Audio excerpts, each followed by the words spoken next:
Welcome back C plus plus के series में। हम लोगों ने पिछली वीडियो में वाइल और डू वाइल तक देखा था। इस वीडियो में फॉर लूप के बारे में चलेंगे। तो फॉर लूप का सिंटैक्स जो है वो सबसे आसान है। फॉर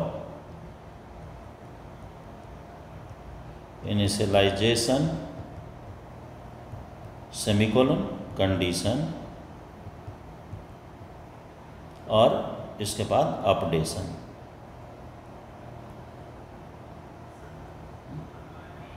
और इसके बाद इसकी बॉडी आती है, बॉडी ऑफ फॉर लूप, और लास्ट में इसके कर्ली ब्रेस को क्लोज करते हैं। तो देखिए यहाँ पर एक चीज़ समझने का है जो फॉर लूप के एग्जीक्यूशन में आपको मदद करेगा, और वो ये है कि कैसे फॉर लूप में ट्रांसफ़र होता है कंट्रोल। तो सबसे पहले कंट्रोल आता है इनिशियलाइजेशन वाले ब्लॉक पर। इनिशियलाइजेशन से फिर आ जाता है कंडीशन को चेक करने। कंडीशन ट्रू मिलता है तो ये कंट्रोल नीचे भेजता है बॉडी पर, और बॉडी के एग्जीक्यूशन के बाद फिर ये आ जाता है अपडेशन वाले पार्ट पर। देन ये अपडेट करता है जो काउंटर वेरिएबल होगा उसको, और फिर ये चलाता है आपके कंडीशन वाले ब्लॉक पर।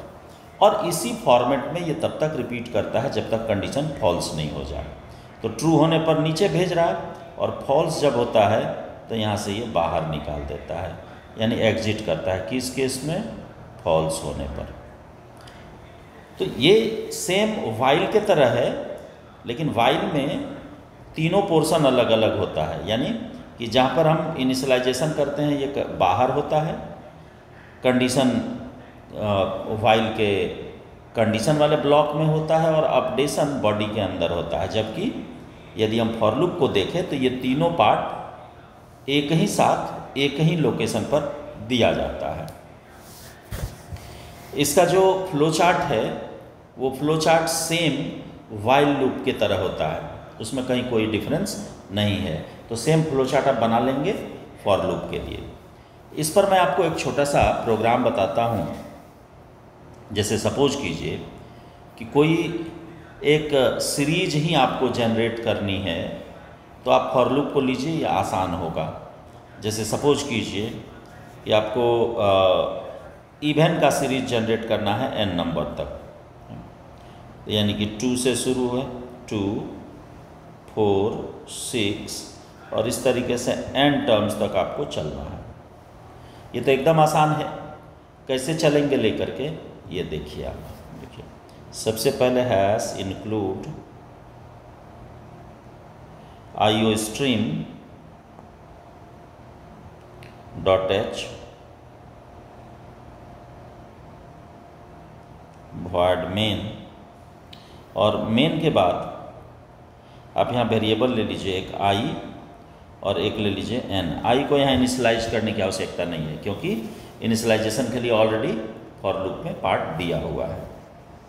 आप लास्ट नंबर n में इनपुट ले लीजिए। सी आउट इंटर लास्ट नंबर, सी इन करिए n में, और n में आने के बाद आप इसको क्या करिए कि फॉर लूप के अंदर कंडीशन पर लेकर के आइए। i equals to 2, i is less than और इक्वल्स टू n, और i plus equal to 2। i को 2 से बढ़ाना है, 2 के बाद 2 बढ़ रहा है, 4 हो रहा है, तो यहाँ पर देना होगा प्लस इक्वल टू 2। और यहाँ नीचे आप सी आउट करा दीजिए i को, और यहाँ स्पेस एक डाल दीजिए, और इसके बाद इस प्रोग्राम को आप क्लोज कर दीजिए। तो ये सीक्वेंस आपको क्या करेगा, देखिए यहाँ 2 आया पहला बार, तो 2 आने के बाद ये आएगा और यहाँ नीचे आकर कंडीशन चेक करेगा। तो मान लीजिए यहाँ आप दिए हैं 5 या 15 है, तो 2 छोटा है 15 से, नीचे आएगा i को प्रिंट करेगा, तो प्रिंट हो गया 2। फिर जैसे ही कंट्रोल यहाँ से ऊपर आएगा, यहाँ से घूम करके यहाँ आएगा, तो इसमें क्या करेगा, i प्लस 2 हो जाएगा। तो i का वैल्यू 2 है, 2 plus 2 equal to 4, 4 is less than 15, नीचे आएगा 4 को प्रिंट करेगा। इसके बाद फिर प्लस 2, 6, 8, 10, 12, 14, और 14 के बाद जैसे ही फिर प्लस 2 करेगा तो हो जाएगा 16। तो 16 जो है वो कंडीशन पर यहाँ फॉलो नहीं करेगा, क्योंकि 16 ग्रेटर देन हो जाएगा 15 के, तो कंट्रोल यहीं से बाहर हो जाएगा। तब तक आपका सीरीज पूरा हो चुका होगा। तो फॉर लूप इसी के लिए यूज करते हैं, और ये किसी भी लैंग्वेज में यदि फॉर लूप है तो वो ज़्यादा आसान कर देता है किसी भी तरह के रिपीटिटिव ऑपरेशंस को। अब आइए, इस फॉर लूप से आप कोई भी प्रोग्राम, चाहे वो कोई सीरीज हो, जैसे टेबल ही जनरेट करना है तो टेबल आप आसानी से इससे मल्टीप्लिकेशन टेबल जनरेट कर सकते हैं। तो टेबल का मैं बता दे रहा हूँ एक प्रोग्राम आपको। Write a program to input any number and to print their table. तो देखो आप कैसे इसको प्रिंट करेंगे।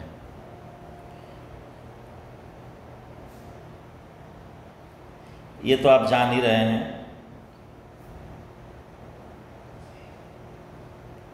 iostream.h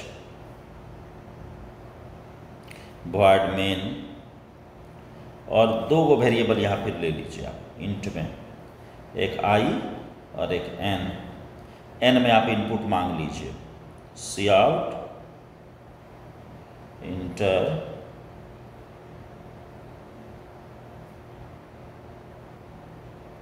एनी नंबर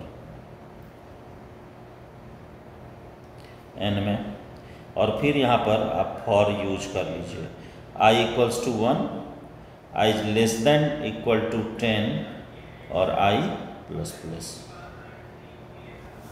और इसके नीचे आप क्या कीजिए कि cout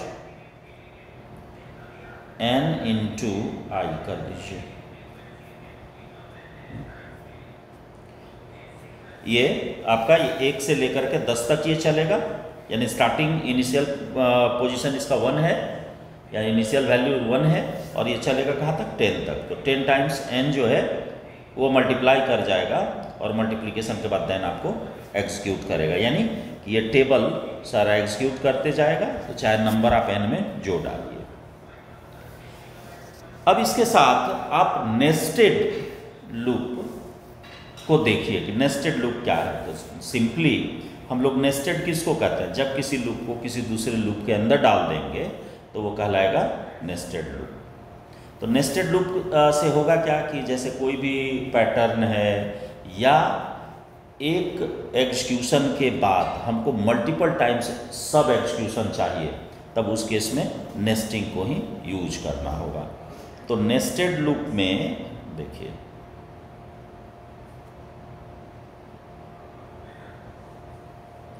नेस्टेड लूप में आप व्हाइल के साथ व्हाइल,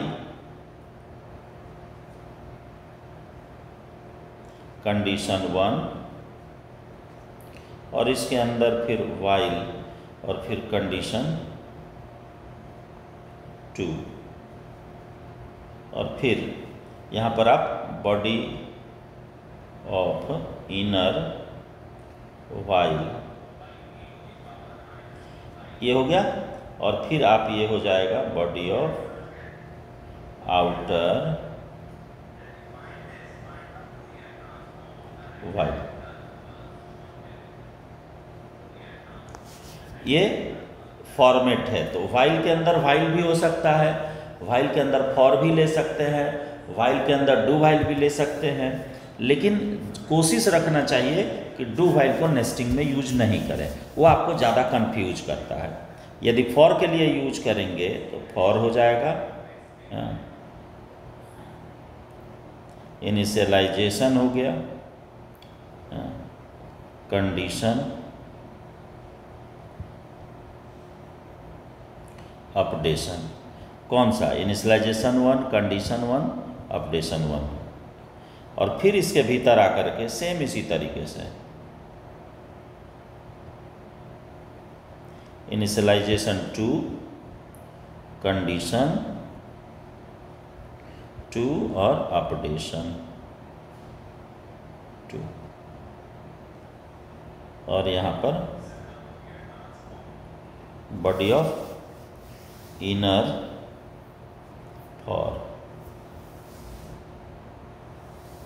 और फिर बॉडी ऑफ आउटर फॉर। अब इसका यूज क्या होगा? तो चलिए मैं आपको यूज एक बताता हूँ। जैसे इस केस में क्या होगा कि आउटर वाला लूप यदि एक बार चलता है तो इनर वाला अपना पूरा कंडीशन पार करता है।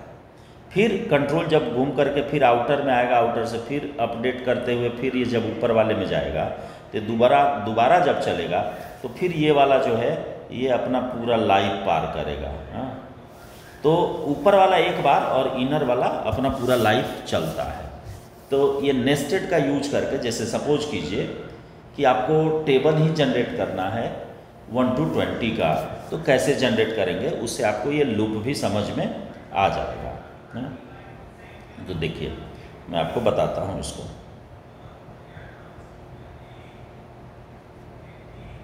IO stream .h void main,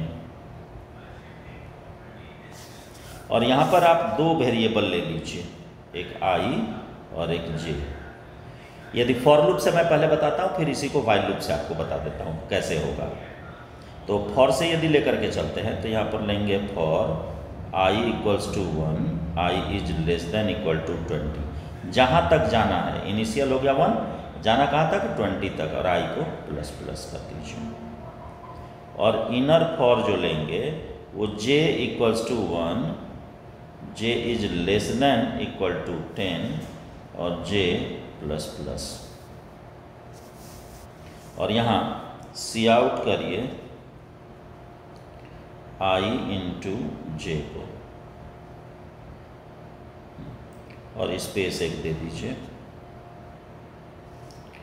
और फिर इसके जस्ट नीचे आप क्या कीजिए कि देखिए इस जगह सी आउट और लाइन बदल दीजिए, तो इंडेल लगा दीजिए।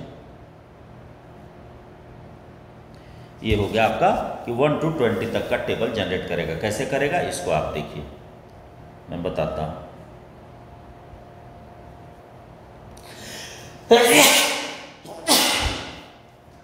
देखिए सबसे पहले कंट्रोल आएगा इस पर, तो आई इनिशियलाइज हो गया, फिर आ जाएगा इस कंडीशन पर। तो आई का वैल्यू 1 है और 1 छोटा है 20 से, ये भी क्लियर है। यहाँ से ये कंट्रोल फिर आएगा जे के इनिशियलाइजेशन वाले पार्ट पर, और यहाँ से फिर आ जाएगा यहाँ आने के बाद चेक करेगा कि जे यानी 1 इज लेस देन 10 है। यहाँ आया, बॉडी को दिखाया, तो आई का वैल्यू 1 है, जे का भी वैल्यू 1 है, तो 1 × 1 = 1। यहीं से घूम करके ये फिर आ जाएगा यहाँ, अपडेट किया, और अपडेट करने के बाद फिर कंडीशन चेक करने आएगा। और ये प्रोसेस तब तक चलाएगा जब तक इसका कंडीशन ट्रू है, और जैसे ही कंडीशन ट्रू से फॉल्स होता है तो कंट्रोल यहाँ से फिर आ जाएगा नीचे, कब? फॉल्स होने पर। और नीचे आया तो इंडेल मिला, लाइन बदल दिया, लाइन बदलने के बाद फिर ये चला जाएगा ऊपर वाले आई पर, और यहाँ पर आकर के ये आई को 1 से इंक्रीज करेगा, और इंक्रीज करने के बाद फिर कंडीशन पर डालेगा। देन यही प्रोसेस लगातार दोहराते रहेगा।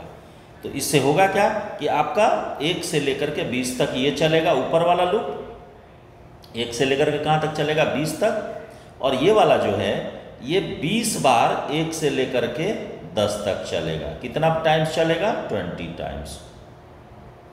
क्यों? क्योंकि ऊपर वाला 20 बार चलेगा तो ये 10 बार चलेगा, एक बार चलेगा तो ये 10 बार, तो ये 20 बार चलेगा।